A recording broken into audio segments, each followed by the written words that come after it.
fenomena kayak gini nih di Indonesia mungkin ya, banyak terjadi kecanggungan sosial karena Oke. mungkin masyarakat Indonesia ini belum terbiasa hidup berdampingan dengan kaum-kaum difabel mungkin. Masih ada. Jadi ketika orang tua ini sudah nggak ada dua-dua, aku kembali depresi lagi dengan lebih merasa kayak, "Untuk apa lagi aku di dunia ini?" Gitu. Iya. Aku disuruh pengen kali, sampai pernah aku sayat-sayat juga pakai pulpen gitu kan. Tapi Wah, iya, mana tapi salah satu-satunya yang gila. buat aku kembali itu adalah pelukan ibuku. Ketika aku pulang ke rumah melihat orang tuaku tuh aku tenang. Hal yang memicu aku menjadi penulis lagu adalah keinginan untuk menjadi sama seperti orang pada umumnya, anak-anak pada umumnya.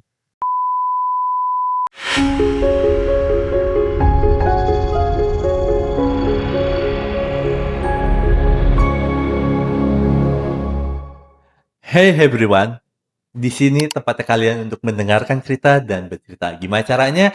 Kalau kalian mau bercerita di sini, gampang banget. Tulis di kolom komentar di bawah. Nah, kali ini kita kedatangan teman perjalanan spiritual kita yang spesial banget. Seorang penyanyi jauh-jauh dari Medan. Siapa lagi kalau bukan Nuh. Halo Mas, apa Halo Bang, kabar? alhamdulillah sehat Bang. Halo? Muhammad Rizky Nugroho. Ya benar, Wow, Muhammad itu Isnu Nugroho. namanya unik banget sih Mas maksudnya. Tapi bikin saya penasaran, kenapa kok bisa jadinya disebutnya Nuh doang ya? Sorry. Jadi asal mula nama Nuh ini waktu aku main-main ke Jakarta juga.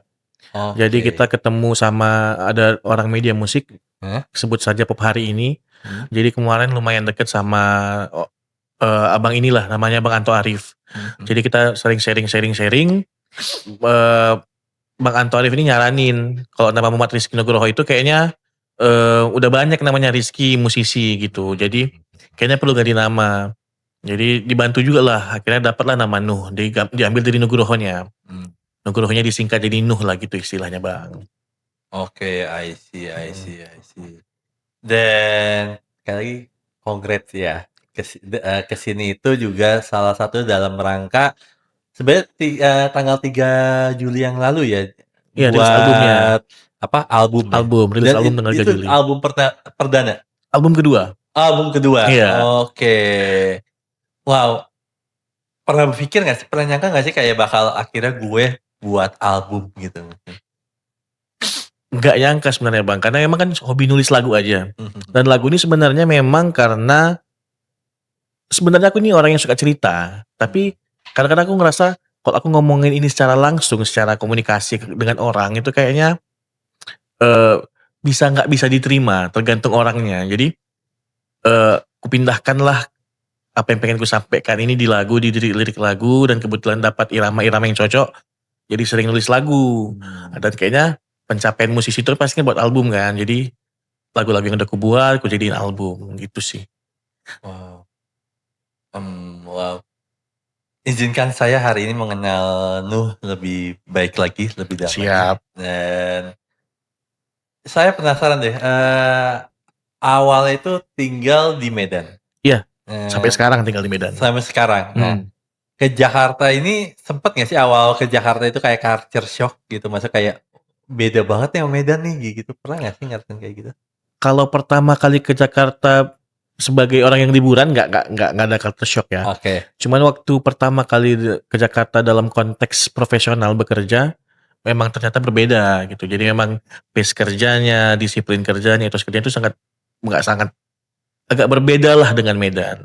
Jadi di sini orang itu lebih disiplin mungkin masalah waktu karena mungkin banyak agenda dalam satu hari. Jadi semua itu harus dipas-pasin gitu. Jadi itu memang agak-agak kaget dan agak-agak terkejut badan lah. Ternyata emang harus sesigap ini, kita nggak boleh lambat-lambat kalau di sini gitu Bang. Oh, kirain saya di Medan itu lebih cepat malah daripada di Jakarta. Ternyata nggak juga ya? Enggak Bang, justru Medan tuh agak-agak slow living orangnya. Oke, I Agak-agak see. santai, slow, selama kau nggak ganggu hidup aku, aman aja gitu. Tapi Oh. kalau untuk kehidupan sehari-hari ya termasuk santai. Yang paling penting kerjaannya selesai aman. Kalau di sini kan walaupun kerjaan yang penting siap, tapi tetap harus ada kayak disiplin-disiplin yang harus ditetapkan kan Bang. Iya, iya, iya, iya. Wow, gitu ya Iya. ceritanya ya. Penasaran deh, Nuh itu terlahir di keluarga yang seperti apa ya? Oh, jadi aku terlahir dari keluarga yang bapakku tuh bapak ibuku tuh dua-dua orang Jawa. Oke. Aku anak keempat dari 4 bersaudara dan aku tuh jarak dengan abangku, abang itu anak nomor 3 berarti ya, Iya, oke. laki-laki, kakak laki-laki. Berarti Nuh sendiri Anak anak paling kecil, anak paling bontot, berapa bersaudara ya? 4 Oh, 4 bersaudara, bersaudara. 4 Oke, bersaudara baru dan tahu tuh. jarakku sama abangku itu 10 atau 11 tahun, Oke. 11 tahun tepatnya, 11 tahun. Jadi memang, ada gap inilah, Generation gap ya? generation gap sama abang-abang, jadi memang ya mainnya sendiri-sendiri aja. Dan Oke. kebetulan karena aku mungkin punya kekurangan atau punya perbedaan dari orang pada umumnya ya, jadi memang lebih apa ya, orang tua itu lebih kayak, bukan mengekang, apa ya, lebih inilah, apa sih bahasanya tuh, lebih kayak menjaga lah, lebih menjaga, lebih protektif I lah, see, I see, lebih I see. protektif. Dan sebenarnya awal-awal protektif itu kayak, "Ih seneng ya, ternyata aku dijaga kali." Tapi lama-kelamaan aku ngerasa kayak, kok terlalu dibeda-bedain sama orang lain nih, gitu. Pada akhirnya aku malah keluar dari zona itu sendiri. I see, I see, I see. Nah, dari situ yang bikin saya penasaran banget adalah Mas Nu ini sendiri juga punya pola pikir yang sangat kritis kayaknya ya, terhadap sesuatu. Nggak berani self claim sih, tapi beberapa orang bilang gitu. Oke, nah berpikir kritis itu dari mana ya awalnya? Maksudnya dapetnya dari mana? Apakah memang pola asuh orang tua yang membuat Mas jadi kayak, "Oke nih gue jadi berpikir kritis karena orang tua gue nih," atau gimana? Ya karena emang lingkungannya mengharuskan aku kayak gitu, Bang. Jadi Wah, dari menarik. kecil tuh mungkin aku udah banyak memikirkan yang mungkin 5 tahun, 10 tahun ke depan gitu. Kayak kayak mulai dari SD atau awal-awal SMP aku tuh udah mikir kayak, dengan keadaanku yang sekarang ini kayaknya kalau misalnya aku kerja-kerja pada umumnya, apalagi kan zaman dahulu itu belum ada kayak yang, eksklusivitas untuk anak-anak difabel. Kalau sekarang kan mungkin di setiap perusahaan tuh sudah ada persentase yang mewajibkan menerima orang-orang difabel. Kalau dulu kan belum ada. Aku udah berpikir kayak, kayaknya aku harus nyari pendidikan yang bisa linear dengan profesi-profesi yang bisa mandiri. Heeh, seperti itu. Jadi kayak, kayaknya dari mulai situ aku udah terbiasa tuh mikirkan, berpikir-berpikir jauh, berpikir-berpikir kritis tentang, sebab dan akibat suatu kegiatan itu udah mulai dipikirin sih. I see, oke. Dan dari tadi kan ngomongin sempat di luar dan di sini juga tadi sempat ngomongin bahwa tentang Iya, difabel, right? Nah, sebenarnya, mungkin banyak orang nggak tahu juga nih dan tadi di depan pun saya juga nggak ngeh juga iya, sebenarnya kan, baru diceritain di sini iya kayak, bener. oh ternyata itu. Nah, boleh ceritain dulu nggak sih apa yang menurut, Nuh sendiri ngerasa kayak gini, "Gue kan lu sempat ngomong bahwa gue pengen jadi kayak anak normal lainnya atau orang pada umumnya gitu Mhm, ya. Karena Mas juga ngerasa di situ juga punya terbatasan fisik." iya. Boleh ceritain nggak sih terbatasan fisiknya itu apa sih, Mas? Banyak orang Keterbatasan nggak ngeh fisik nih soalnya.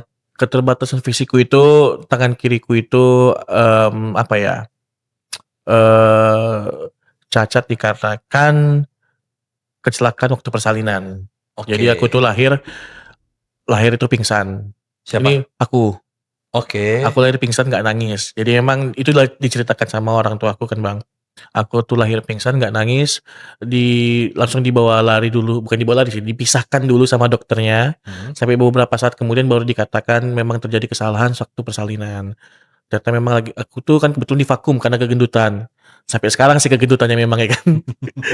Karena kegendutan aku divakum. Divakum karena kegendutan, jadi ternyata ada kecelakaan, dan nama penyakitnya, nama cederanya sendiri ini aku baru tahu itu di tahun 2000 belasan. Mmm. Aku lahir 93 tapi aku baru tahu nama penyakitku ini di 2000 belasan, waktu itu bisa dibilang terakhir kalinya aku mencoba berobat. Oke. Aku baru tahu nama penyakitnya ini namanya, PBI, Oke. Plexus Brachialis Injury, cedera, Mhm. kategorinya cedera, dan Pengobatannya itu harus transfer tendon, mengambil otot dari sebelah mana Oke, untuk ya. ditanamkan kembali kemari, Heeh, lalu direhab untuk pemulihan. oke. Dan itu mesti 50-50 juga. Jadi ya begitulah. Dan akhirnya berarti akhirnya kayak fase ragu dong untuk kayak, "Gue mau dioperasi nggak ya? Mau ini nggak ya?" Berarti sempet kayak gitu juga dong? Iya, tapi pertamanya Bang, aku tuh pertama kali itu kan tahun 2010-an. Heeh. Di 2000-an awal itu aku tuh sempat berobat ke Malaysia. Tapi di Malaysia itu nggak disebutkan nama penyakitnya apa. Tapi memang disebutkan juga treatmentnya. Aku tuh harus ditransfer tendon dan aku harus rehab selama 2 tahun. Dan itu juga masih belum tentu juga gitu. Gitu. Dan aku Karena harus rehab di sana. kekuatannya pasti berbeda, Mhm. kayak mungkin dengan kondisi tangan kiri seperti itu, sekarang mungkin terlihat atau Mas lu ngerasa kayak lebih kuat gitu, tapi ketika kadang-kadang dioperasi, malah kadang-kadang kayak belajar dari nol lagi kan, gitu. Belajar dari Nah, nol itu lagi. juga yang jadi resiko Iya, kayak bakal sekuat kayak sekarang nggak sih, gitu. iya. Ngerti nggak Mas gue? Terus implikasinya ke otot lain yang diambil itu gimana Nah, gitu iya. kan.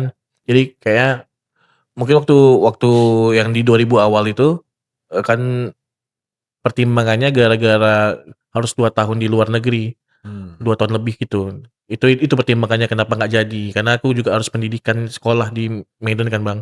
Kalau oke. waktu yang di belasan itu karena mikirnya kayak tadi yang Abang bilang, karena banyak resiko-resiko mungkin yang perlu kita pikirkan kembali nih.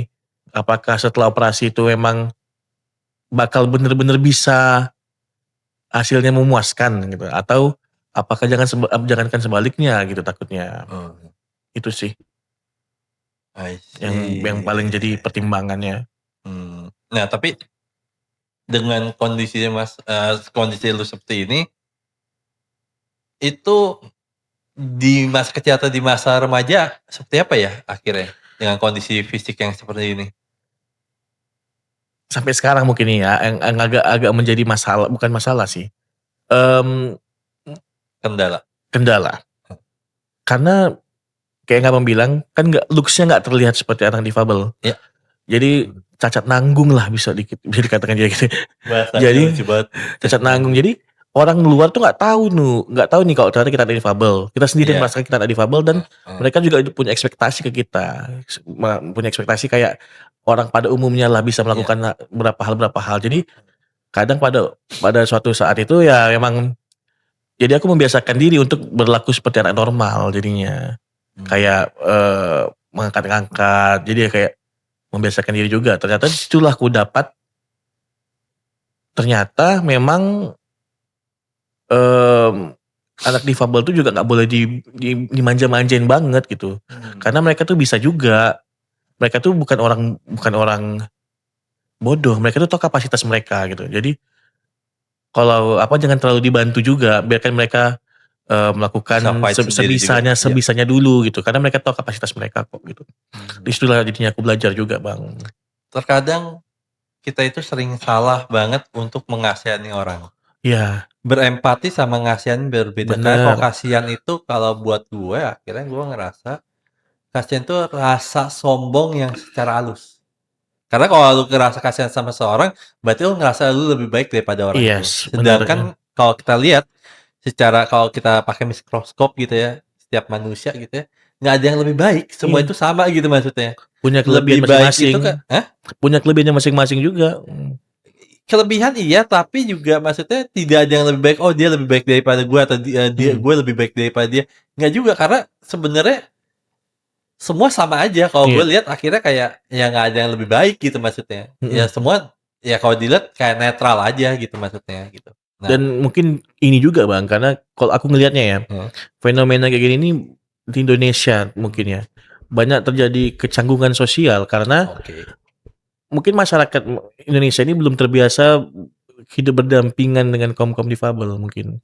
Jadi Iya, ketika ada kaum bener. difabel tuh mulai merasa, "Ih, mereka ini perlu dibantu nih, mereka perlu dibantu." Karena nggak semua difabel tuh pada level yang sama, mungkin ada level yang sudah terlatih mungkin, yang sudah bisa menjalankan kehidupannya sehari-hari, tuh. Jadi emang ya kadang-kadang orang Indonesia itu kadang-kadang lebih jatuhnya mengasihani, dan itu mungkin perlu juga diedukasi juga sih. biar tidak terjadi kecanggungan sosial. Karena kaum-kaum difabel itu juga banyak kan mungkin yang jauh lebih hebat daripada jauh lebih berprestasi pada Setuju orang-orang setuju, bener bener. lainnya gitu. Iya ya, maksudnya memang seperti itu dan saya penasaran deh tadi, sempat ngomong di luar atau di sini ya tadi ngomong bahwa orang tua, meninggal. Iya, Itu dua-duanya? mmm, ibu tahun 2017, bapak tahun 2020. Itu karena apa ya kalau boleh tahu? Sakit, ibu diabetes dan Oke. komplikasinya bapak tuh sakit kanker. Cancer apa bokap? Awalnya di sini, di Oh, leher, getah bening, iya kanker kelenjar getah bening? ya getah bening, Hmm. tapi pada akhirnya udah metastasis ke otak. Udah selesai 1 siklus kemo, Heeh. udah 6 kali kemo kan, udah hidup normal. Justru fisiknya kelihatan sangat sehat waktu itu. Sangat sehat, badannya makin gemuk, seger, segala macam. Memang kita jaga juga dietnya, kebetulan aku yang tinggal sama bapakku gitu, Bang. Memang aku udah komit memang, aku pengen kerja di Medan karena aku pengen ngawani bapak lah gitu. Jadi, bantuin dia ngawasin lah kehidupan sehari-harinya. Ternyata pada tahun 2019 akhir 2020 awal itu bapak tiba-tiba kayak sebelah bagian badannya agak lemah. Kita ngira awalnya stroke, ternyata sudah 3 kali sampai 3 kali operasi. Pada operasi ketiga, sebelum operasi ketiga itu saya bilang sama dokternya, "Bapak ini nggak pernah punya riwayat penyakit ini, kenapa tiba-tiba diabetesnya tinggi, apa segala macam." Dan aku ragunya ada gangguan di, pengendali hormon di otak. Saya Oh, bilang, "Coba cek, MRI, takutnya itu bukan gara-gara, pembuluh darah, takutnya itu memang ada masalah di otaknya." Ternyata I memang see. setelah di MRI ternyata Se se sela yang selama ini dikira gumpalan darah yang pecah dari pembuluh darah itu, ternyata itu adalah kanker. Sudah 3 kali operasi. Jadi setelah operasi ketiga itu meninggal, jam subuh lah meninggalnya. Ya udah, begitu. Ah, ketika, nyokap, bokap nggak ada gitu ya, Mmm, lu menjadi orang yang seperti apa ya akhirnya? eee, banyak fase dalam hidup, Bang. Jadi kayaknya aku ceritain dari awal aja. Nggak apa-apa, Pada take awalnya your time. ya, aku tuh orang yang dari kecil tuh merasa kayak kehidupanku itu, aku nggak layak lahir di dunia ini. Untuk apa aku lahir di dunia ini ketika aku bakal jadi beban untuk orang lain. Jadi kayak karena aku sadar dengan keadaan diriku. Mungkin itu juga tadi dasarnya pemikiran kritis tadi itu kan. Aku banyak mengutuk diriku, banyak bertanya sama Tuhan, "Kenapa begini, kenapa begitu?" Di situ aku udah mulai membiasakan diri dengan pleasing orang lain. Iya. Jadi aku ngelihat orang lain, oh ternyata orang ini mau ini dari aku. Jadi aku beradaptasi dengan itu semua, sampai memang capek, diri sendiri capek segala macem, dan alhamdulillah tapi alhamdulillahnya, aku tuh nggak pernah, apa ya Bang ya, nggak pernah jatuh terpuruk. Mmm. Jadi apa yang orang lain inginkan, orang lain pada umumnya inginkan, aku tuh bisa dapet. Tapi, yang sebenarnya bukan aku inginkan, aku pengen yang lain daripada itu. Bukan yang aku inginkan, karena, apa ya bahasanya ya, aku pengen sesuatu yang bisa menutupin rasa kekuranganku lah istilahnya. Jadi, sampai pada akhirnya aku, apa ya, di tahun 2010-an tuh, 2014-an, aku sadar ternyata lebih mau belajar agama lah, lebih belajar agama sampai pada akhirnya aku Apa tahu agama sorry? Oh, belajar agama belajar lebih belajar, dalam, oh. belajar agama lebih dalam lah lebih tepatnya. Belajar agama lebih dalam, di situ aku paham, oh iya ternyata kekurangan yang selama ini dikasih itu ada maknanya, ada maknanya. Jadi, gara-gara yang tadinya apa ya, bukan dikekang, apa namanya, terlalu protektif orang tua, Mhm. aku jarang keluar apa segala macem, akhirnya aku jadi suka nulis dan pada akhirnya itu membawa aku jadi penulis lagu Oke. di 2010-an. Oh ternyata ini maksud Tuhan ya. aku sadar. Jadi fase depresi yang awal-awal itu gara-gara kekurangan itu di situ hilang di Oke. 2010-an. Fokus belajar agama, ini itu, sama sekalian ngurusin orang tua. Selain ngurusin orang tua, tapi balik lagi tipikal aku yang meletakkan kebahagiaan pada orang lain itu masih ada. Jadi ketika orang tua ini sudah nggak ada dua-dua, aku kembali depresi lagi dengan lebih merasa kayak untuk apa lagi aku di dunia ini gitu. Iya. Aku udah dapat di sini aku udah ada semua, tapi aku nggak tahu mau ngasih ke siapa, nggak tahu aku Iya. membagikan ini ke siapa. Benar. Akhirnya ya jatuhlah agak jauh lagi dari agama segala macam, pergaulan udah mulai menyimpang, suka duduk malam sampai pulang pagi, jarang pulang ke rumah. Karena di rumah juga sendiri kan. Jadi sampailah aku ketemu sama istriku. Jadi aku sama istriku tuh gak pacaran, aku dikenalin.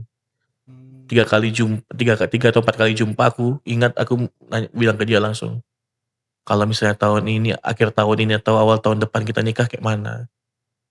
Lama kali katanya. Berapa bulan setelah itulah aku di pertengahan tahun lah kita menikah. Dan aku baru sadar ternyata kayaknya Allah gak pengen aku lebih jauh daripada itu kayaknya. Jadi aku diselamatkan lagi lah untuk kedua kalinya. Wow. Itu depresinya itu sampai ke titik mana ya? Kalau dibilang depresi yang depresi kali sih Kan tadi sempet ngomong kan iya, depresi kan. Nah, itu sampai ke titik mana ya? sampai yang udah kayak udah gak peduli sama hidup sendiri lagi Bang, gitu. Tapi nggak sampai lu mau mengakhiri hidup kan? Itu waktu yang fase pertama. Oh. Jadi satu-satunya yang membuat aku gak mengakhiri diriku sendiri itu karena konflik aku Bang, jujurnya konflik. Karena aku merasa aku sa sangat punya keahlian untuk mencapai puncak. Mhm. Di sisi lain diriku ya, aku sangat ada sisi arogan itu, aku sangat yakin diriku itu bisa mencapai puncak, kalau tangan ini nggak kayak gini gitu.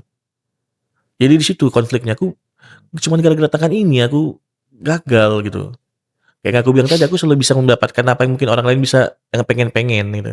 Tapi aku mendapatkannya dengan cara natural aja. Tapi sebenarnya aku nggak pengen itu. Aku bisa sampai puncak kalau tangan ini nggak kayak gini.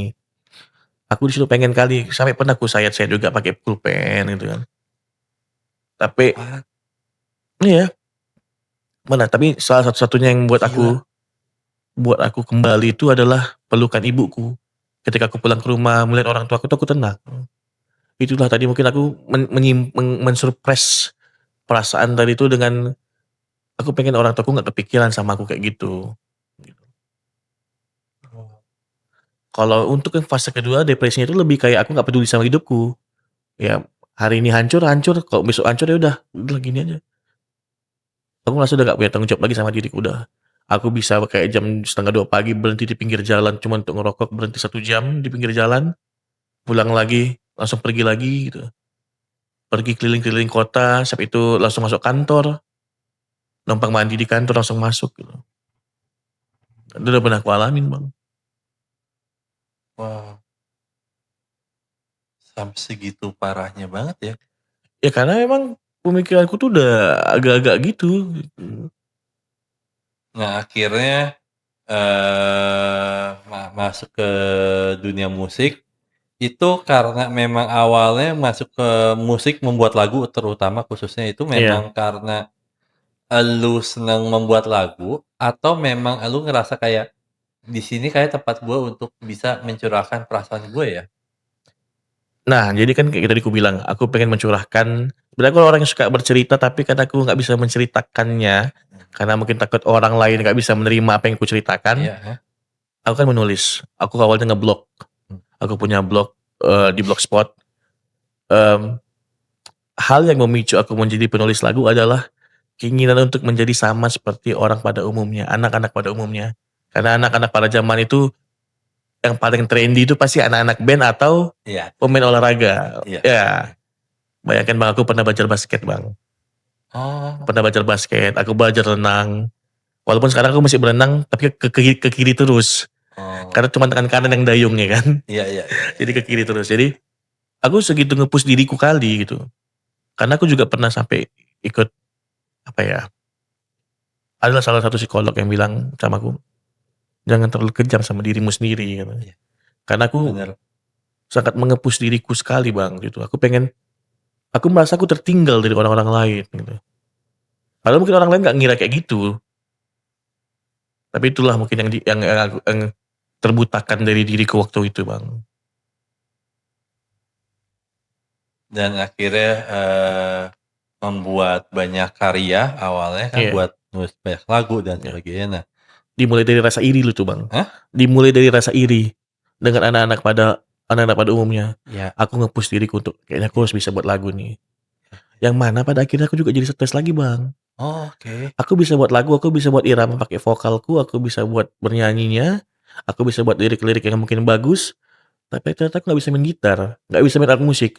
Ini lagunya mau kuapain ini? Jadi kehidupanku selalu di situ-situ aja. Jadi kembali lagi, coba kok tengah ini nggak kayak gini, pasti aku bisa main alat musik. Itu membuat beban lagi di diriku. Sampailah ketemu aku dengan teman-temanku yang tadi kubawa di luar. Mereka yang bantu-bantu aku ngisi-ngisi musik. Wow, iya. Dan musik ini yang menariknya dari lu ini adalah ternyata gue baru tahu juga nih guys, Nuh ini ternyata belum jadi full time di pemain musik ya, masih Bukan, kerja di masih apa, di kerja. ASN ya? Saya aku ASN di ASN ya, sorry. BKKBN, Iya. PNS di BKKBN, Nah, di Badan Kependudukan dan Keluarga Berencana Nasional atau sekarang disebut Kementerian Bangga, Kementerian Kependudukan dan Pembangunan Keluarga. bertabrakan banget ya sih, beraduan banget ya sih, penulis lagu juga, Hmm. jadi PNS juga. Kalau secara kerja kayak mana ya? Kalau secara hobinya, sebagai hobi dan sebagai minat itu nggak bertabrakan sih Bang. Karena kan bisa dibagi waktu misalnya kayak malam gitu atau kayak nulis-nulis lagu. Tapi kalau mungkin dari segi efektivitas profesionalnya, ya mungkin harus ada yang dikorbankan. Dan aku lebih pasti musik yang akan kukorbankan. Aku ngambil kerjaan musik itu pasti kalau nggak Jumat malam, Sabtu Minggu. Pernah kemarin dapat job Minggu malam di Jakarta, dapat kerjaan Minggu malam di Jakarta, aku flight subuh langsung masuk kantor. Tapi di ASN ini sendiri, dan di musik ini sendiri sebenarnya ASN ini, mengubah atau mempengaruhi, perjalanan lu bermusik juga nggak sih? Maksudnya kayak, apakah memang ya, ASN ya bener ya namanya? Yap, AS PNS sih. iya, Kalau aku PNS-nya sih Bang. PNSN itu sebenarnya ngebantu untuk lu malah mendapatkan ide-ide musik atau enggak ya? Oh Dari enggak, pekerjaan oh enggak? enggak sih. Cuman faktanya Heeh, Mia istriku ini heeh. adalah orang-orang kantorku juga. Oh, oke, Jadi menarik. mamanya si Mia ini adalah ibu asrama di kantor dan bapaknya adalah pegawai kantor dulu. Mmm, Jadi emang dikenal-kenalkan, ujung-ujungnya dikenal-kenalkan, yang akhirnya kita ketemu. Aku ingat kali pertemuan pertama kita itu waktu dia lagi ngawanin murid-muridnya penampilan di kantor apa ya, kantor wali kota kalau nggak salah ya, kantor wali kota Medan. Itu saya pertama kali ketemu dia, langsung, oh baru ngajak jalan 2 kali, langsung saya ajak nikah ya. mhm. Nah, selama perjalanan nulis musik ini pun kan pastinya kan banyak yang awal-awal itu kan ternyata nggak dilihat orang, Iya, nggak dilihat orang ataupun nggak benar. kadang pemain musik itu nggak dilihat orang itu sama aja kayak dia ngerasa nggak dihargai juga musiknya. Mmm, Kalau aku ngerasa 50-50 sih. Pernah Oh, merasa begitu, pernah merasa nggak begitu. Karena oh, awal pergerakan aku itu Bang lebih kayak, aku bermusik ini karena memang pengen mengekspresikan apa yang aku rasa aja. Cuman setelah banyak bermusik ya pasti kan keluar budget tuh, heeh, keluar heeh. modal ini, kok nggak ada feedback-nya ya gitu. Nah, Ket itu yang bikin heeh, penasaran sama gue adalah, gimana caranya lu bisa bertahan ya di situasi itu ya? Sedangkan karena kan istilahnya kan, kenyataan realitas ini tidak berpihak banget sama lu nih mhm, ceritanya kan. Mungkin karena aku bekerja juga, Bang. Mmm, Jadi, adalah yang income yang bisa dijadikan untuk investasi ke musik dari kerjaan tadi, PNS tadi kan. oke. Jadi mungkin nggak terlalu memberatkan, mungkin tapi lama-kelamaan ya terasa juga kalau misalnya kan investasi ke musik tuh. Jujur aja aku sempat berapa kali pengen berhenti musik, Bang. Sudah 2 kali aku pengen berhenti musik. Sebelum ngerilis album pertama dan sesu dan waktu ngerilis lagu Teruntuk Mia. Jadi Teruntuk Mia sebenarnya adalah lagu yang pengen jadi lagu terakhir sebenarnya, Bang. Iya, bener. Itu. Jadi waktu, di fase sebelum merilis album pertama itu, ya udahlah kayaknya aku nggak usah rilis-rilis lagi lah. Itu baru 4 lagu tuh aku baru rilis. Baru rilis 4 lagu, belum ada kayaknya nggak ada apa ya, nggak ada timbal balik nih ke aku dari musik. Sampai pada titik pertama kenal sama Bang Anto Arif ini tadi, yang orang Pop Hari ini tadi itu. Jadi kita tiba-tiba dikontak sama Pop Hari ini, ternyata lagu kita tuh terpilih untuk, apa ya, kompetisi lagi dijuriin untuk regional Sumatera. Mmm, Jadi ada 5 band dari Aceh, dari Medan 2, dari Sumatera Utara 2, dari Medan 2, dari Binjai 1, dari Padang 5 kan jadinya, udah 5, mhm. kita kompetisi dan dapat apresiasi lagi. Ternyata di situ aku merasa orang seperti aku yang nggak bisa main alat musik, cuman bisa nulis lagu, buat musiknya dibantu, aku juga nggak apa ya, nggak expect lah kayak gitu. Ada yang dengerin dan ada yang suka dan dapat apresiasi sekali di situ. Jadi semakin lama kenal sama Bang Antonif, banyak banyak sekali jasanya di musik aku. Kita ngerilis album, Bang Anto Arif tuh lah ketemu dengan Bang Anto Arif bilang, "Kalau mau rilis album kayaknya nggak usah pakai nama Muhammad Rizky Nugroho, diganti namanya." Di situlah aku rilis album dengan nama Nuh. Menarik. Keren banget. So, akhirnya membuat, lagu-lagu dan sempet yang tadi lu bilang bahwa kayak, kok lagu ini nggak meledak-ledak ya, ataupun lagu Iya, ini kok nggak dilihat orang, bahkan nggak disukain orang. Nah, akhirnya yang lu sempet tadi cerita bahwa lu membuat lagu terakhir itu adalah untuk Mia, iya, yaitu buat istri lu sendiri. iya. Nah, boleh ceritain nggak sih secara lebih detail lagi, apa yang terjadi sehingga lu ngerasa bener-bener ngerasa kayak, "Oke nih, ini lagu Teruntuk Mia adalah lagu terakhir gua." Jadi apa yang kurasain waktu itu, Bang, Secara detail gue penasaran banget ya, soalnya banyak orang yang lu suka cerita hal ini juga ke iya, beberapa orang, tapi nggak secara detail. Nah, gue penasaran secara detailnya. apa yang kurasain waktu itu, sebelum ketemu Mia itu, aku ngerasa kayak umurku udah 31 tahun. Umurku 31 tahun aku ngerasa kayak, aku kerja, income-ku lumayan, tapi aku ngerasa kok hidupku gini-gini aja. Mmm. Yang kayak aku bilang tadi kan aku keliling, gak kenal waktu lagi, kenal sama orang yang salah, bergaulnya begitu, gitulah. Sampai ketemu Mia, aku ngerasa itu semua kayak, ini nih orang orang yang tepat. Makanya lirik Teruntuk Mia itu kan di antara senyumanmu dan hujan di hari itu. Mhm. Aku tak tahu mana yang lebih indah. Aku mengibaratkan hujan itu fase yang serba salah. Aku mau berjalan, aku mau berlari menerjang, aku takut terpleset, itu analogi aku ya. Tapi kalau aku berdiam diri, aku ketinggalan dari orang lain. Jadi waktu yang kayak, ini waktu yang aku stuck ini.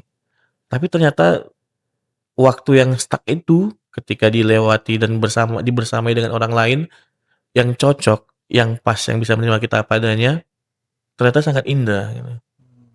Itulah yang aku rasakan ketika aku menulis lagu ini untuk Mia.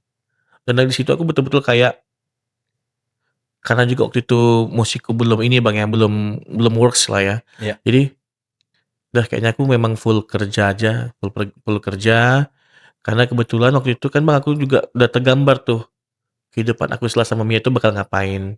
Aku bakal jadi suami yang siaga, yang nganter jemput istri, dan pasti pulangnya malam. Kayaknya kalau untuk musik kayaknya nggak sempet lagi nih, karena kerjaanku di kantor juga padat. Iya. Jadi ya udahlah aku kayaknya bakal, meninggalkan ini semua, menikah, menjadi suami, menjadi pekerja. Mhm. Sampai pada akhirnya di bulan 11 mulai naik statistiknya. Buat lu Mia seberapa pentingnya dalam hidup lu ya? Kalau aku merasa sekarang Mia adalah pengganti orang tuaku. Orang yang kuletakkan kebahagiaan. Kebahagiaanku adalah kebahagiaan Mia. Maksudnya kalau aku ya apa ya, kalaupun aku berdarah-darah di luar asalkan Mia itu bahagia, aku nggak masalah. Iya gila ya, maksudnya kayak ya memang jalan Tuhan dan waktu Tuhan tuh memang tepat banget sih ya sebenarnya. Dan kalau misalnya gini, pernah nggak satu momen aku ngerasa kayak Mia itu sangat percaya banget sama mimpi lu atau cita-cita lu, tapi di fase itu pun, di fase yang bersamaan pun, lu sebenarnya lagi sedangnya lagi nggak percaya sama diri lu, lagi nggak percaya dengan kemampuan lu, itu pernah sih ngalamin kayak gitu? Sekarang ini Bang. Serius? Sekarang iya serius. Sebelum aku berangkat Promo aku bilang sama Mia, abang down. Abang nggak yakin kayak promo ini bakal works sebenarnya. Cuman di satu sisi aku juga ngerasa kalau misalnya aku nggak ngepromoin sia-sia karena aku juga udah ngerjain album dengan benar-benar gitu kan Bang. Jadi di situ dibilang Mia, abang udah pernah ngelewatin ini loh katanya. Ini cuman fase yang berulang katanya. Dan abang bisa ngelewatin yang sebelumnya, pasti abang bisa juga ngelewatin yang sekarang ini kan. Makanya aku tetap berani kemari. Kayak kemarin ada undangan dari Spotify. Sekitar 2 minggu lalu atau 3 minggu lalu gitu Bang. Kita juga diundang juga ya di Spotify. Gue juga diundang juga. So, buat content creator. Biasanya Mia itu Bang nggak pernah mau. Aku tinggal lama-lama itu nggak pernah mau. Tiba-tiba kan ada undangan itu, tiba-tiba kan aku sampaikan lah ke Mia kan ada undangan dari Spotify. Pergilah Bang katanya. Pergilah Bang. Sekarang karena aku juga sekalian mau udah rilis album. Sekalian jumpa-jumpain orang di sana. Jadi aku ngerasa kayak Mia sangat support aku. Dan jadi walaupun kadang-kadang ada keraguan di diri aku tentang kapasitasku sendiri, di satu sisi ada orang yang menguatkan aku bahwasanya aku memang bisa. Jadi aku memang pengen mencoba itu, do or die aja.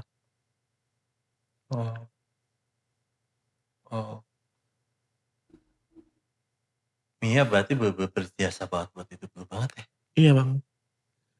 Dia menerima aku apa adanya dengan seada-adanya aku aja.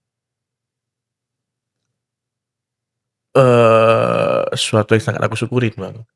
Jadi banyak yang ngira lagu itu untuk Mia itu lagu romantis, lagu gombal, lagu ini. Lagu itu lagu yang menunjukkan rasa syukur aku ketika jumpa Mia Bang. Ada nggak sih kata-kata atau omongan yang bisa dikatakan bahwa gini, ada nggak sih kata-kata atau ucapan yang lu pengen banget sampein ke Mia, tapi belum pernah lu ucapin selama ini? Yang sabar dan maaf. Sabar karena mungkin proses kita agak lama. Dan maaf mungkin belum bisa jadi suami yang bisa membahagiakan sekali dan mungkin banyak mengecewakannya, tapi abang tuh betul-betul sayang sama Mia gitu. So good. Yang dimana lu sekarang sudah termasuk udah dikenal banyak orang lah ya, termasuk dikenal banyak orang. Waktu awal-awal itu berarti bokap nyokap juga belum pernah nikmatin atau belum pernah ngeliat lu sukses ini juga dong dulu? Di segi musik enggak, belum. Karena emang orang tua itu juga kan memang orang tua tuh zamannya orang-orang yang termasuk konvensional Bang. Jadi enggak kepikiran lah karena kan gambar anak band pada saat itu, saat mereka muda kan memang enggak punya masa depan, apalagi di daerah ya kan Bang. Betul. Jadi waktu aku main musik juga seadanya aja. Apalagi waktu bosku ada kan belum kerja banget tuh. ya seadanya aja gitu, jangan yang di-push kali gitu. Jadi ya belum tahu lah. Kalau misalkan lu bisa maybe mungkin time travel kembali ke Mhm. masa lalu ataupun tiba-tiba misalkan lu dalam satu ruangan gitu bisa ketemu bokap nyokap lu gitu ya. Dengan kondisi lu yang saat ini yang sudah dikenal banyak orang. Mhm. Kira-kira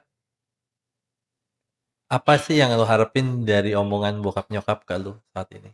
Kalau misalkan dia masih ada ataupun lu bisa diberikan sama Tuhan kesempatan untuk kayak ketemu sama bokap dan nyokap di mungkin di dimensi yang lain.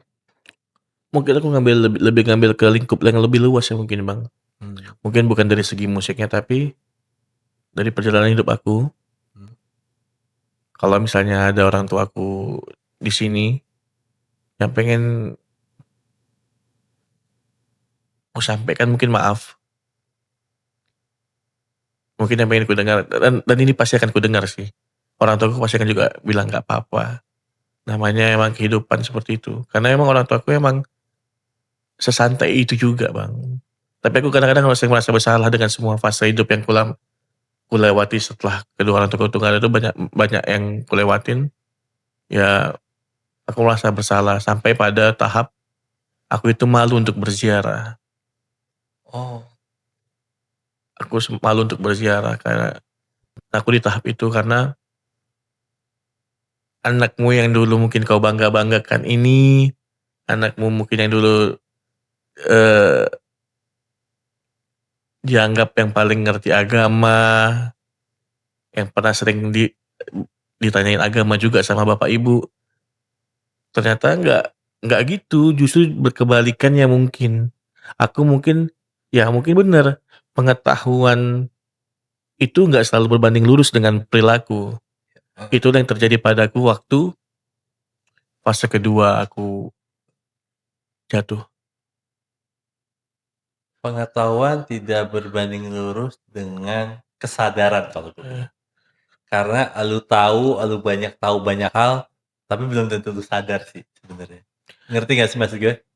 Bahwa kadang-kadang kita itu misalnya tahu tentang ini hal yang remeh-temeh aja, hal iya, yang kecil.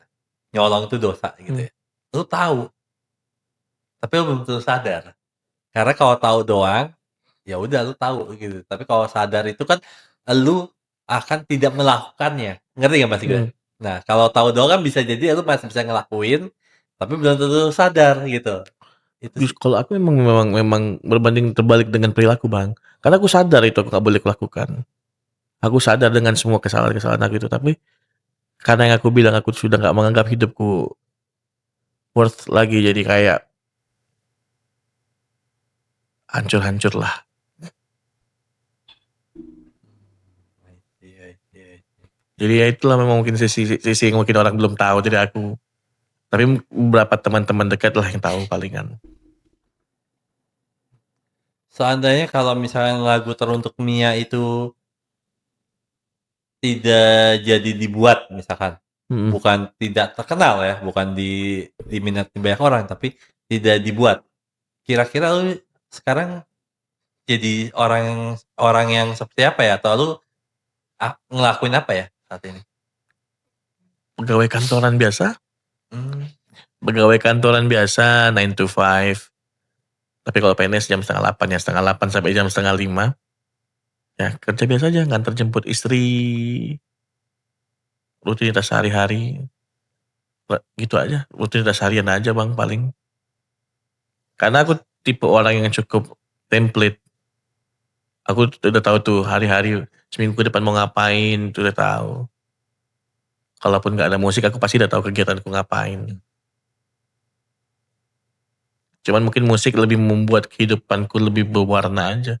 Setuju. Karena itu juga kayaknya your passion juga ya, passion lu juga ya. Nah, dengan lu terkenal seperti sekarang, dikenal banyak orang, lu ngelihat kehidupannya atau ngelihat dunia ini sekarang seperti apa ya? Perbedaannya seperti apa? Dulu lu ngelihat dunia seperti apa, nah kalau sekarang seperti apa? nggak terlalu jauh berbeda, Bang, Hmm. kalau untuk melihat dunia karena aku mengupayakan jadi siapapun dirimu tetaplah ingat di mana kau berasal, dari mana kau berasal. Jadi aku memang lihat dunia itu ya sebagaimana Muhammad Rizky Nugroho melihat dunia, bukan sebagai Nuh. Ya aku melihat dunia ya sebagaimana aku menganggap dunia pada awalnya. Kayak aku sampai di sini, aku tetap gak pernah mau dianggap sebagai artis atau sebagai orang yang viral. Aku gak mau terlalu diglorify. Aku bahkan kasih brief ke MC misalnya di Medan gitu kan. Ada event musik, aku bilang ke MC jangan terlalu diglorify. Jangan dibeda-bedakan sama talent-talent lain. Karena memang aku merasa sampai di sini pun aku dibantu banyak orang. Aku nggak berdiri sendiri. Jadi untuk apa yang disombongkan gitu. Karena kan ketika seseorang yang tadi biasa aja dan akhirnya terkenal gitu ya, pasti banyak yang akhirnya dari orang-orang ini melihat cara dia melihat hidup ini, melihat dunia ini pasti berubah gitu. Sedangkan lu sendiri malah tidak ada perubahan sama sekali gitu ya? Tidak ada perubahan. Mengusahakan supaya tidak ada perbedaan. Hmm. Karena apa ya? Menurutku orang yang berubah dikarenakan posisinya yang berubah itu aneh. Tidak punya prinsip-prinsip yang jelas menurut saya. Menurutku ya Bang. Tapi makanya aku mengusahakan agar tidak ada perubahan signifikan lah paling enggak. Tentang pandangan hidup antara dulu dan sekarang itu ya karena emang aku Muhammad Nugroho. Aku Muhammad Nugroho, aku orang yang berprofesi sebagai pegawai negeri dan sebagai musisi. Itu aja. Nggak ada yang lain. Nah, kalau misalnya suatu hari nantinya lu buat lagu lagi dan ternyata balik ke fase ke awal, nggak dikenal juga, balik kayak dulu lagi misalnya Iya. nggak dikenal juga dan sebagainya, apa yang lo lakukan? Itulah yang sebenarnya dalam pikiranku sekarang waktu mau promo album ini. Itu juga yang membuat aku takut yang sampai disemangatin sama si Mia tadi kan. Apa yang akan aku lakukan ketika misalnya lagunya tidak dikenal orang lagi. Ada salah satu kata-kata Mbak Endah Widastuti. Mhm. Bisa jadi pendengar kita itu belum lahir. Oke. Jadi buat aja sebagus mungkin yang bisa dibuat. Terus aja berkarya. Itu yang akan aku lakukan. Karena bisa jadi, dan aku percaya kali Bang, sangat percaya kali. Dan aku sudah mengalaminya. Ya. Semua yang terjadi dalam kehidupan kita ini sudah tertulis 1000 tahun sebelum kita diciptakan. Ya. Sudah tertulis di Lauhul Mahfuz. Ya. Dan itu tidak akan tertukar. Jodoh, rezeki, ajal pertemuan itu sudah ditetapkan. Dan aku percaya kalau apa yang sudah ditentukan untukku akan tetap untukku. Jadi aku akan tetap melaksanakan sebaik mungkin yang bisa aku laksanakan. Sebagai hamba Tuhan, sebagai makhluk sosial, sebagai seorang suami dan sebagai seorang pekerja. Akan aku lakukan sebaik mungkin yang bisa aku buat. Karena yang sudah ditakdirkan untukku akan tetap untukku. So, keren banget. Keren banget. Dan itu juga yang selalu lu pegang ya setiap, di manapun, di kondisi apapun fasenya itu selalu pegang itu ya? Iya Bang, tetap berbuat sebaik mungkin aja sama siapapun.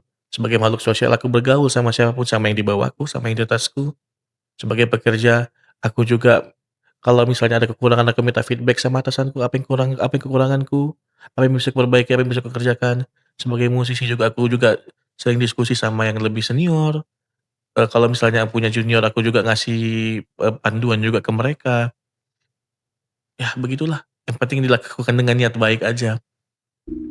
Karena niat baik itu pasti akan selalu berakhir baik, walaupun mungkin bukan dalam sudut pandang kita. I see, iya iya, bener. Kalau misalkan lu balik ke masa lalu, Mhm, di mana lu ketemu diri lu yang sedang lagi depresi, kan nggak usah lu bilang tadi 3 kali depresi ya? Nggak usah 2, 2 kali. 2 kali. 2 kali, yang pertama dan kedua, dan lu ketemu di fase itu dua-duanya, lu yang Elu yang depresi yang pertama, yang kedua, kira-kira elu akan ngomong apa ke diri lu yang dulu? Nggak akan ngomong apa-apa, nggak akan mengubah apa-apa. Karena aku merasa apa yang terjadi pada Rizky Nugroho saat ini adalah karena mereka berdua itu, karena si Rizky Nugroho yang depresi di waktu kecil dan Rizky Nugroho yang depresi waktu dewasanya. Wow. Justru kalau mungkin aku mengerti kehidupan ini pada saat aku depresi itu dan aku mengerti hikmah dari kehidupan ini pada saat itu, belum tentu Rizky Nugroho yang sekarang ada. Jadi aku tidak akan mengubah apapun. Dan belum tentu aku lebih cepat sadar akan kehidupan, lebih lebih cepat akan membuat itu lebih baik, belum tentu. Bisa karena bisa aja emang ini yang terbaik yang dipingin Tuhan. Wow, setuju. Malah mungkin kalau malah lu kasih tahu ke diri lu yang dulu bahwa lu bakal sukses dan lu akan buat judul lagu untuk Mia gitu ya. Mungkin dulu lu mah jadi orang yang sombong kali ya. Iya, kayak tadi gue bilang, Bang, ada sisi arogan dalam diriku tuh yang merasa, aku ini sangat-sangat bisa di puncak, cuman gara-gara ini. Sampai pada akhirnya aku sadar bahwa hikmah hikmah dari kehidupan tuh, pesan dari Tuhan itu ternyata begini, oh ini ternyata hikmah dari semua ini. Dan fasenya adalah lu juga sampai sekarang masih punya rasa ketakutan ketika lu maybe mungkin lu buat lagu baru dan sebagainya gitu. Karena kan lagu yang pertama udah meledak banget gitu. Walaupun sebenarnya lagu-lagu yang lain sih bukan nggak meledak ya, besar juga. Cuma memang teruntuk Mia ini kalau nggak salah berapa puluh juta, 64 juta. 64 juta pendengar ya, sorry Iya. pendengar ya. Makanya itu juga menjadi salah satu pressure ataupun tekanan untuk kayak, waduh nih kalau gue buat lagu lagi nih, musik lagi nih, kira-kira sebesar ini atau enggak lebih besar nggak ya? Kalau di bawah banget jauh dari 60-an gimana ya? Dan itu sih gue yakin sampai detik ini lo juga masih mempunyai rasa ketakutan itu juga kali ya? Pasti, Bang. Ketakutan itu mungkin karena aku punya, apa ya, aku ngerasa orang punya ekspektasi di aku. Itu yang sebenarnya yang takutnya. Tapi kalau dari sisi personal, aku nggak takut sebenarnya.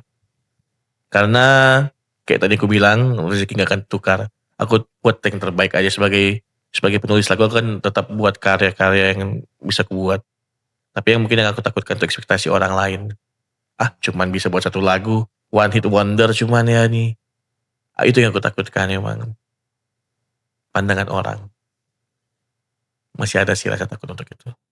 Iya, gue bisa paham sih dengan kondisi ini dan kasih tips dong atau kasih pesan dong buat teman-teman yang mungkin saat ini yang lagi di fase kayak lu, di zaman dulu kayak lu, bahwa depresi, takut untuk berjuang, takut berusaha, dan bahkan kan banyak yang fase lu pasti dulu kayak ngerasa juga kayak, kira-kira kalau gue buat nih orang suka nggak ya? Atau enggak, orang kalau gue buat ini kira-kira viral nggak ya? Pasti itu kan selalu ada pemikiran itu ya di kepala kita Mhm. zaman dulu ya. Nah, kasih tips dong buat teman-teman yang mungkin your fans yang saat ini lagi pengen berjuang tapi rasanya ketakutan mulu.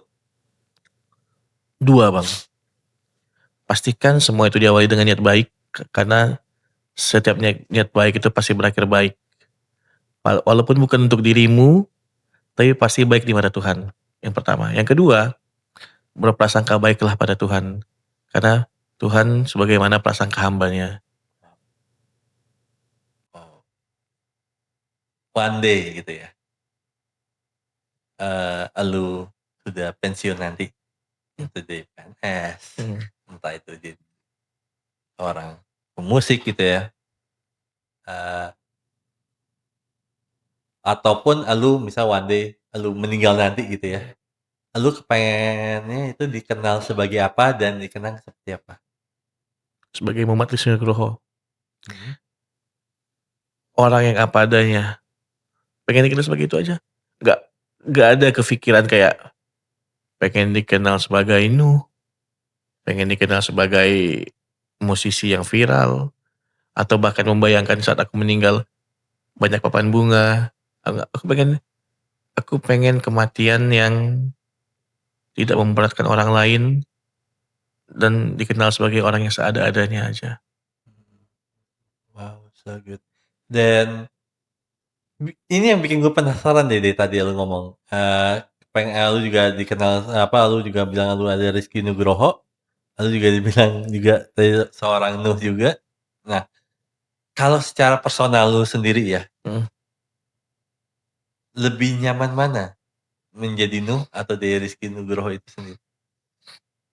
Pada dasarnya sebenarnya sama, Muhammad Nugroho dan Nuh itu, cuman beda beda ininya aja, beda, setting-an untuk di-present ke orang aja. Oke. Mungkin kalau sebagai Nuh mungkin lebih ke harus mengikuti branding-an musiknya gitu. Tapi kalau untuk kenyamanan, ya aku sangat nyaman dengan keadaanku sebagai Muhammad Rizky Nugroho.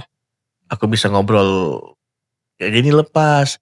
Makanya sebenarnya pun yang kuterapkan di Nuh ya, yang kuterapkan sebagai Nuh, aku itu sama pendengar itu nggak pengen ada batasan. Ini pernah nih Bang, case ini asli ini case. Ada mahasiswa S2 Mhm. random nge-DM aku, dia lagi tesis tentang royalti. Oke. Dia nanya sama aku, "Bang boleh nggak aku tanya-tanya via DM?" Mhm. Aku bilang, "Ngapain via DM? Susah aku ngejelasinnya. Heeh. Kita ngopi aja yuk." Heeh. Aku yang ngajak ngopi. Oh ya? Iya, Wow. maksudku aku punya pandangan di mana kita berposisi pasti kita memiliki tanggung jawab. Dan aku merasa di situ punya tanggung jawab untuk menjelaskan, memberitahu dia karena mungkin pada saat itu aku yang mengetahui itu, aku merasa punya tanggung jawab untuk memberitahu dia. Ya. Kayak gitu sih. Oh. Menurut lo apa yang tidak dimiliki sama Nuh, tapi justru dimiliki banget sama, Rizky Nugroho? Apa ya, Soalnya makin susah ya?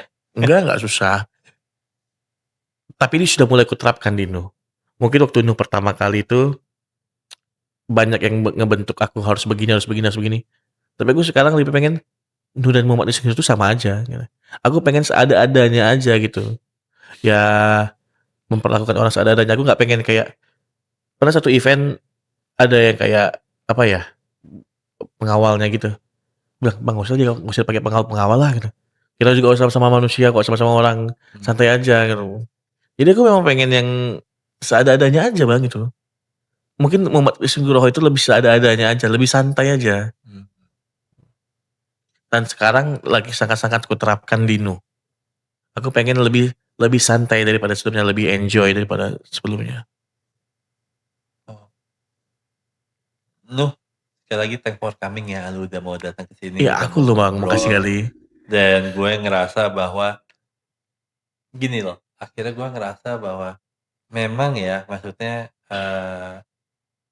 kita memang dibuat sama Tuhan itu bahwa kayak berapi-api gitu ya.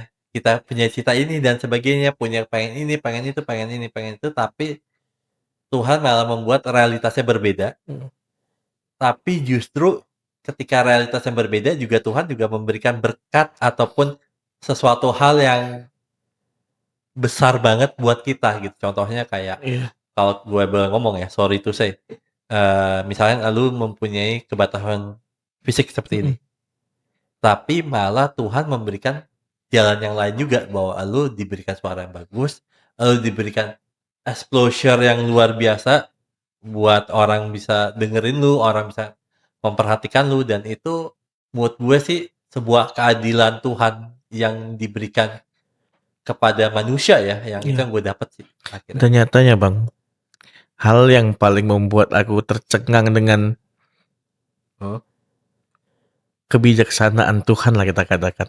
heeh, Hal yang selalu aku kutuk,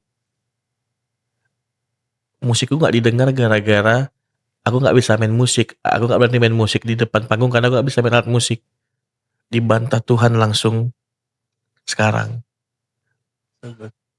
Aku cuma bisa nulis lagu, aku udah bisa bangun di depan orang, laguku didengar banyak orang. Apa yang kukutuk selama ini, apa yang kukutuk dulu, dibuktikan Tuhan pemikiranmu itu salah. Bahkan dengan hanya berdasarkan senandung-senandung dari mulutmu, lirik-lirik ciptaanmu, kau sudah bisa didengarkan orang sekarang. Wow, Keren banget. Sekali lagi thanks for coming ya, lu Terima udah kasih mau banyak dengerin Bang. Aku cerita juga gue, makasih banyak banyak sudah pelajaran yang bisa diajak. gue dapat. Dan teman-teman, kalau oh ya gue sempat lupa juga jelasin bahwa kalau podcast ini nih Nuh ya, kita itu bukan sekedar ada di YouTube aja, kita Mmm. juga ada di Spotify.